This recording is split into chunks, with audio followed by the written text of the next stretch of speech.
Transparency, all the rage among several up-and-coming fashion brands, but not in the way you might think. From labor practices to materials, several designers and retailers are aiming to vet wares before putting them up for sale and making that vetting process a selling chit. Meenal Mistry from WSJ's off-duty section joins us now with the details, along with Maxine Bédat. She is co-founder of the e-commerce site Zady. Thanks so much to both of you for being here.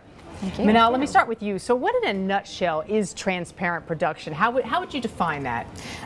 Transparent production is essentially, they're products that that let you know how they were made. So they're not made with sweatshop labor.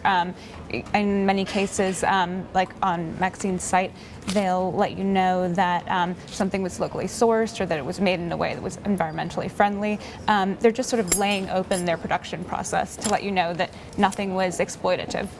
I think this has been something that's happened in other industries for a while, like the food industry and the building materials industry. A lot of websites out there will sort of rate products, for whether their environmental impact and so forth. Why was the fashion industry, you think, a little slower to come to this? Well, I think that it's the supply chains in fashion can get very murky, especially when you're dealing with really large companies. Their outsourcing gets further outsourced, and a lot of times they don't even know who's making their clothes. That's a very good point. And Maxine, this is something you guys are dealing with right now. Your site, Zady, launches August 27th. What's sort of the basic goal? What will you be selling there, and what is the goal for each product that you put on that site? We're selling women's wear, men's wear, and house and home. And the goal for the site is that, first and foremost, the product is very beautiful. We go around the globe searching for product that's beautiful in terms of its aesthetic and beautiful in terms of how it's made.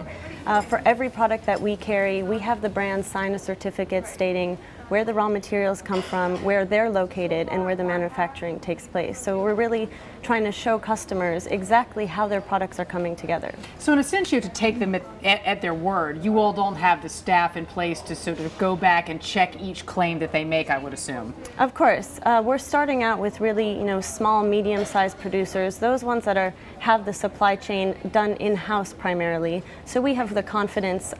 Just 3 days ago, we were in Pennsylvania with one of our brands, a shirt maker, and we could see he's a sixth-generation man. His name is Gary, working in his company, family run, and we could see with our own eyes exactly how that product was put together. It's a real piece of history that people are being able to buy. So you go there when you can physically and check it out, and other times you have to sort of begin to take them, as you said, at their word. Self-certification is the way it goes, and that's the way it is often in a lot of cases.